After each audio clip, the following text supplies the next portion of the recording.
Bonsoir à tous, nous sommes le samedi 7 janvier, bienvenue dans cette nouvelle édition. Les tarifs de cantine s'envolent dans la vallée de l'Ouche. 8 € en moyenne la demi-pension, trop coûteux pour certains parents qui se mobilisent. Dernier préparatif avant la Saint-Vincent tournante du Chablisien. Décoration caveau, les habitants de Chemilly-sur-Serein ont mis la dernière touche. 10 000 personnes sont attendues demain.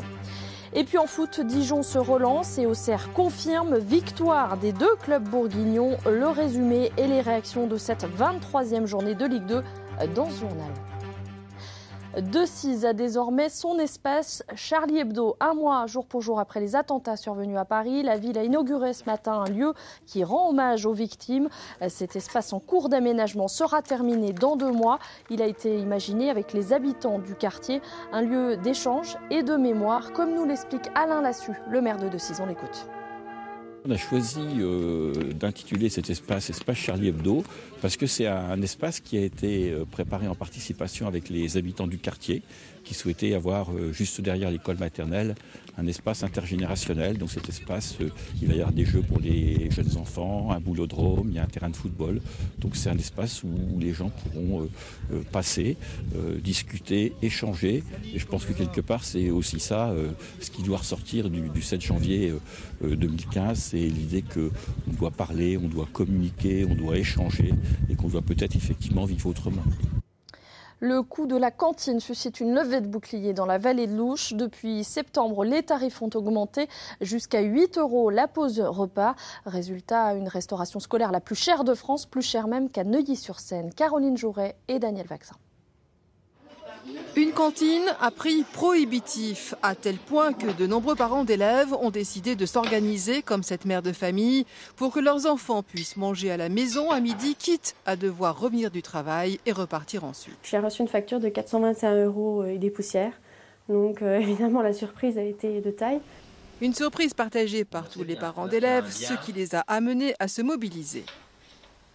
Alors, la facture du 30 septembre s'élève à 388,40 € pour Jules et Gabin. Soit 8,90 € pour un repas à 4 € plus 2 heures de périscolaire facturées 2,45 € l'heure. Face aux protestations des parents d'élèves, la communauté de communes a fait un geste. Depuis le 1er janvier, le prix du repas a baissé de 85 centimes. En ayant diminué de 85 centimes le repas, nous arrivons à des recettes au niveau de la communauté de communes qui doivent être équivalentes à celles de 2013, c'est-à-dire avant la mise en place des nouvelles tarifications qui ont vu cette augmentation importante. Auparavant, la fourchette la plus basse était à 5,40 allant jusqu'à 8,90 et avec cette remise, quand on ramène, on est aujourd'hui de 4,55 à 8,05. Neuilly sur Seine est à 6,56 quand nous sommes à 8 maintenant, 0,5. Et comparé aux tarifs pratiqués ailleurs en Côte d'Or, c'est le même constat. Les parents d'élèves attendent une baisse de tarifs et demandent à ce qu'elle soit actée lors du vote du prochain budget en avril. Ils ont d'ores et déjà prévu un plan d'action. En politique, Alain Joyandet est confirmé aujourd'hui par le Conseil national de l'UMP. Le parti l'a officiellement désigné tête de file pour les régionales en décembre prochain. Le sénateur franc-comtois se dit ce soir très honoré par cette marque de confiance. Des défilés, des dégustations, nouvelle Saint-Vincent tournante du Chablisien, la 48e du nom. Elle se tiendra demain à Chemilly-sur-Serein, village de 173 habitants. C'est la 3e fête organisée par cette commune. Michel Gillot avec Christophe Gaillard. Tandis que les premiers visiteurs font une balade de reconnaissance, les habitants font éclore les dernières fleurs en papier crépon. L'atmosphère était encore bien calme aujourd'hui à Chemilly-sur-Serein.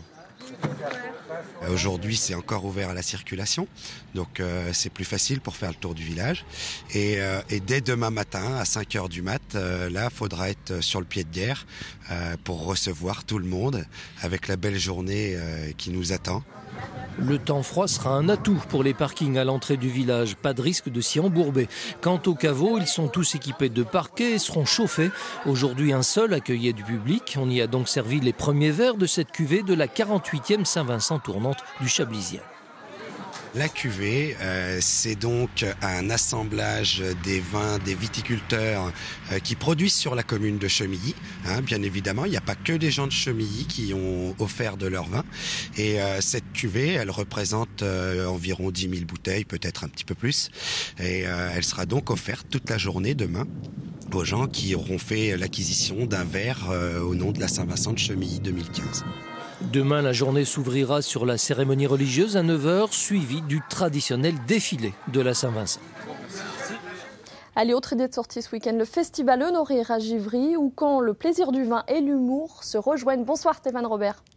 Bonsoir Elsa, bonsoir à tous. Givry en Saône-et-Loire, capitale du rire, capitale bourguignonne du rire pour la 2e soirée consécutive avec le spectacle, le festival Les Honorir, première édition. Nous allons en parler dans un instant avec l'organisateur Antoine Demort. Regardez, il nous attend sur la scène de Givry. Mais le temps que nous allions le rejoindre, eh bien, je vous propose de regarder la vidéo de cet humoriste Karim Duval qui jouera sur la scène de Givry ce soir. Quand un animal crie, je sais pas moi par exemple, on entend tous la même chose. Et ben non, en France le chien fait waf waf, en Italie il fait bao bao, au Brésil il fait ao ao, au Maroc il fait ah bah bon. En Chine il ferme sa gueule. Et arrêtons les clichés, faut pas stigmatiser comme ça. Le chat aussi il flippe. Ou alors le veau, d'une région à l'autre, il fait pas le même bruit. Dans le Limousin, il fait meu, en Alsace, il fait mou, en Ile-de-France, il fait ici, c'est Paris. Comme promis, de retour sur la scène des Honorir ici à Givry avec l'organisateur Antoine Demort. Bonsoir. Bonsoir. On vient de le voir à l'instant avec Karim Duval, drôle, tranchant. Pourquoi avoir choisi de l'installer ici ce soir ? Moi, je trouvais que Karim illustrait très bien la nouvelle génération du rire. C'est quelqu'un qui cartonne actuellement à Paris et en tournée avec son spectacle. C'est un spectacle qui dépoussière le genre, très frais. Donc j'étais vraiment très heureux de l'avoir ce soir pour en tout cas le faire découvrir, montrer que la jeune génération, elle pousse. Hier soir, il y a eu 4 artistes ici sur la scène. Comment vous avez choisi pour cette première édition ? Il a bien fallu faire des choix ? Oui, alors l'avantage que j'ai, c'est que je suis moi-même humoriste. Donc c'est au fil de mes rencontres, au fil de mes coups de cœur que j'ai créé cette programmation. Donc certains se sont imposés d'eux-mêmes. J'ai eu un coup de foudre artistique. Tout simplement, je les ai fait venir. Alors vous les avez fait venir ici, chez vous, à Givry, une ville de vin, et bien sûr, et vous avez ce concept, les dégustations et l'humour, le rire. Un petit mot ? Absolument, oui, c'est vrai que Givry a déjà un très beau festival, les Musicaves, et moi je trouvais que c'était important de se mettre avec tous les acteurs locaux en synergie pour faire un nouvel événement autour de l'humour et en valorisant tous ces talents locaux, tous ces produits locaux. Donc voilà, c'est une sorte d'AMAP de l'humour. On est dans le circuit court. Merci Antoine, à déguster évidemment avec modération pour l'alcool et sans modération pour l'humour.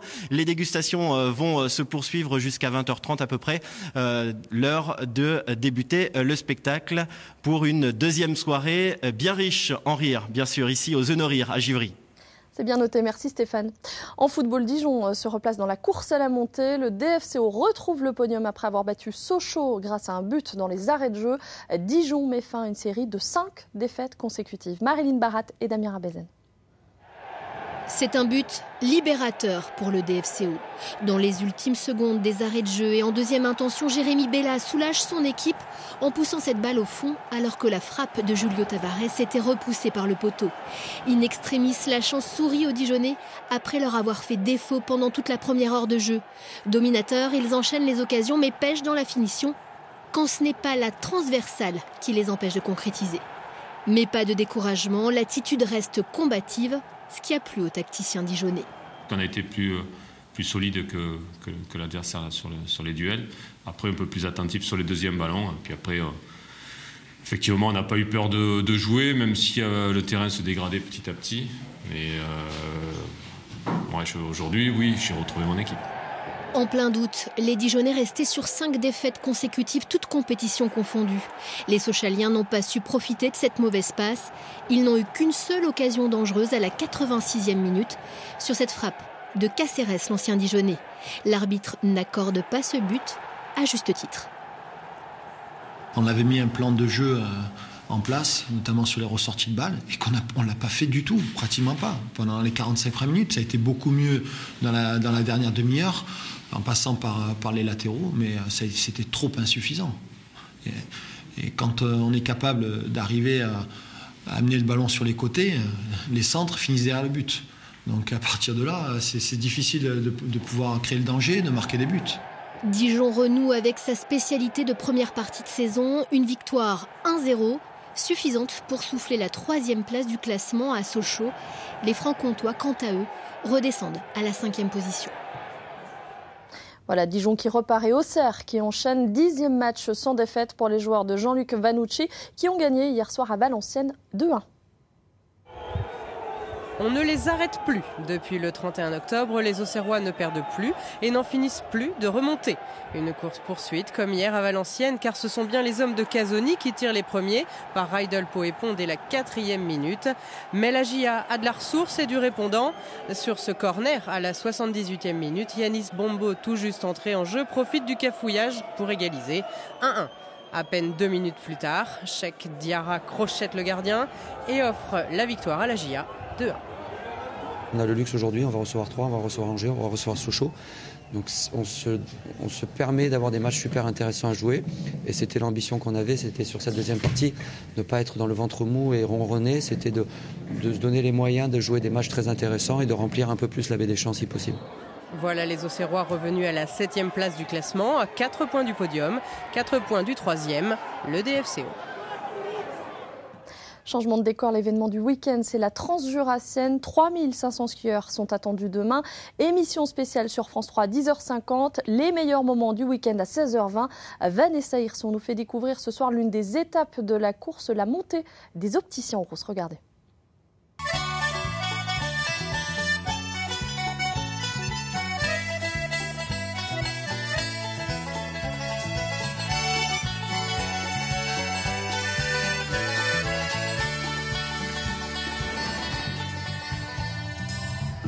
S'il y a une difficulté dans cette transjurassienne, c'est peut-être la montée de l'opticien. Car à y regarder de plus près, ce petit bout de grimpette est la terreur de certains participants. Bonjour André. Bonjour. Vous allez bien? Très bien. Alors ça fait 87 ans que vous habitez ici aux Rousses. Vous êtes un ancien skieur. Pourquoi est-ce qu'on appelle cette montée la montée de l'opticien? Eh bien parce qu'à l'époque, il y avait un magasin d'optique qui était dans cette maison familiale. Ici, là? Ici, qui est maintenant fermée. Mais on peut aller voir la fille Lucienne Grenier. Lucienne Grenier, à 93 ans, cette petite fille de l'opticien a toujours été aux premières loges de l'histoire de la montée. Très bien. C'est nouveau ce matin. Oui. Et à l'origine, son vrai nom, c'était quoi? C'est pas nous qui l'avons appelé la montée des opticiens, c'est les reporters qui parlaient depuis l'omnibus et qui voyaient marquer en gros optique sur la maison. Et c'est pourquoi on a toujours appelé la montée d'opticiens. Et des premières transjurassiennes, Lucienne s'en souvient. Alors ça a été vraiment le foutoir pendant des années. Moi c'était très drôle parce qu'on voyait ça, les gens qui montaient. Et il y avait la triche. Il y avait des gens qui trichaient. Cette montée, nous l'avons empruntée.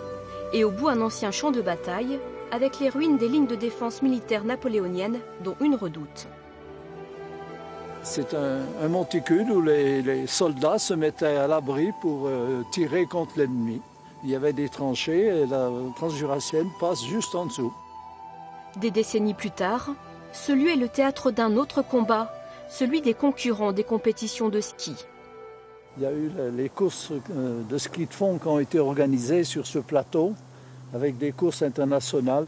Moi, j'ai été champion de France ici en 1951 où j'ai gagné le relais là sur ce plateau. Quelles que soient les époques, la montée de l'opticien n'a jamais été un endroit de tout repos. Le sport toujours avec du hand, pas d'exploit pour les Dijonnais en Coupe de France hier soir. Ils ont été battus logiquement par Chambéry 23-29. Chambéry et ses célèbres joueurs de l'équipe de France, anciens joueurs ou futurs. Christophe Taris et Romain Liboz. Pas d'expert, mais un barjot toujours autant adulé. Jackson Richardson, désormais entraîneur adjoint de Chambéry, 4e de D1, et qui possède quelques talents qui frappent à la porte des champions du monde. Des Savoyards qui n'ont laissé que 3 minutes au DBHB pour y croire. Car après avoir mené 3-0, les Dijonnais ont pris la marée autant défensive qu'offensive. À la mi-temps, le match était déjà plié, 16-9. Les partenaires de l'ancien Dijonnais Cédric Paty avaient fait le job. On passe vite à +10, il y a 14-4. Et voilà, on voulait vraiment tout de suite marquer le coup en première mi-temps pour montrer que la différence a été là et qu'on voulait pas avoir de soucis jusqu'à la fin du match. L'écart va encore grimper en deuxième mi-temps avant que les Dijonais ne se révoltent pour s'incliner que 23-29 sans trop rougir. Mais l'essentiel est ailleurs pour Dijon, relégué en Pro D2 cette saison et qui peine à y briller, seulement 8e, bien loin de l'objectif remonté. C'est toujours agréable de jouer les hauts de tableau, de jouer les belles équipes que d'être en Division 2. Mais bon, c'est bien, ça sert d'expérience pour les jeunes. Nous, comme base de travail pour finir la saison, donc il ne faut pas lâcher maintenant. Bien sûr, la priorité, c'est le championnat et de remonter au plus vite, justement, en LNH et les jouer en championnat. Ça serait le mieux. Mais pour cela, il faudra faire une bien meilleure phase retour et terminer dans les 5 premiers pour disputer les playoffs d'accession. Retour sur les principaux événements de la semaine, l'armement des policiers à Châlons, Renault-Lavillenie à Nevers, la desserte TGV menacée à Beaune ou encore la colère des parents d'élèves de Sens. C'est notre Zap Actu et c'est tout de suite.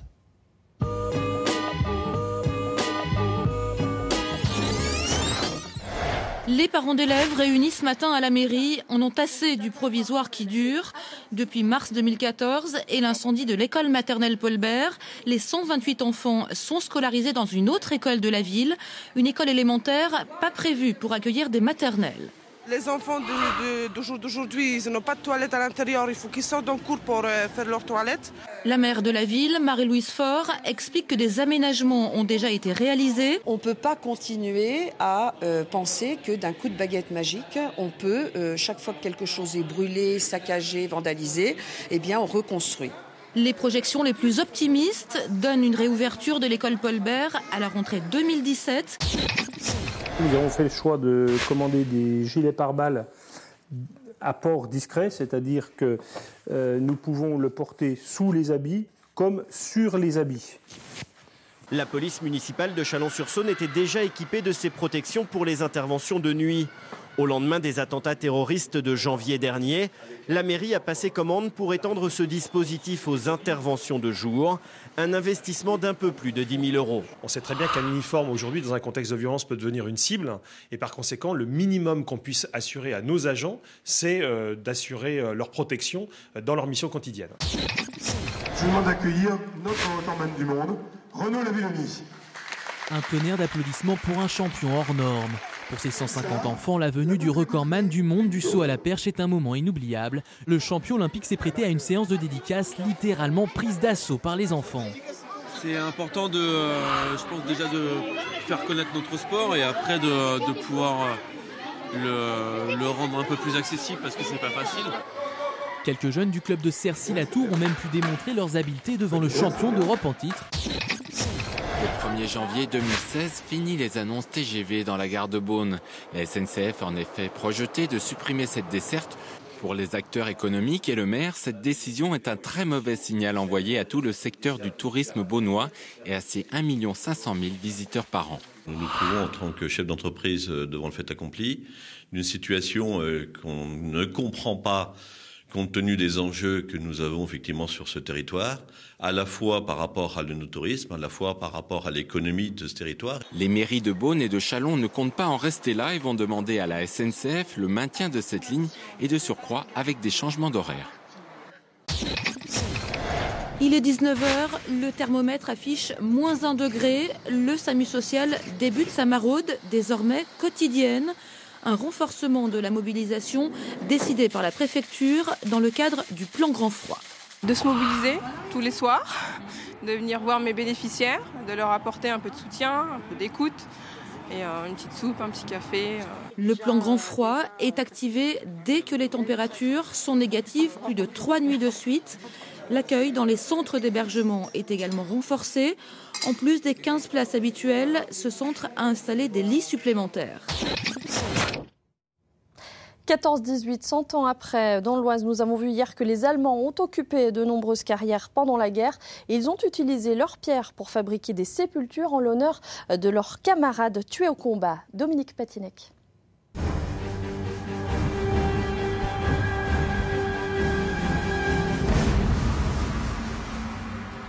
Il est doux et honorable de mourir pour sa patrie. Voilà ce que les Allemands avaient à l'esprit quand ils sont partis au combat. Les hommes tombés au front méritaient une sépulture digne de leur sacrifice. Les troupes d'occupation creusèrent des cimetières partout où elles le purent, les agrémentant de sculptures comme ce rare monument conservé ici, à Aumancourt. Certaines familles font le voyage jusqu'au front pour récupérer leurs morts. Un officier raconte la visite de ce père éploré. L'officier voit les choses autrement. Je n'imagine pas de plus belle tombe pour un soldat allemand qu'une tombe au loin, en territoire ennemi. Je veux reposer là où je suis tombé, sous le murmure des arbres, à la lisière de la forêt, où les canons grondent encore. Vision romantique confirmée par les photos. Les Allemands extraient des pierres et façonnent tombes et monuments. Les soldats les plus habiles, sculpteurs, graveurs, sont mis à contribution. Le cimetière de Chiry est béni par l'archiprêtre de Noyon. À Tracy-le-Val, cette devise surmonte les sépultures. Si l'amour pouvait faire des miracles et les larmes réveiller les morts, alors la terre étrangère ne pourrait pas vous recouvrir. Les Allemands enterrent même des soldats français dans leurs cimetières. Après la guerre, ces dépouilles sont regroupées dans des nécropoles au cachet beaucoup plus sobre. L'Allemagne a peu d'argent et avec ses croix toutes simples, ces milliers d'hommes sont unis dans la mort. Merci de nous avoir suivis. Bonne soirée et à demain.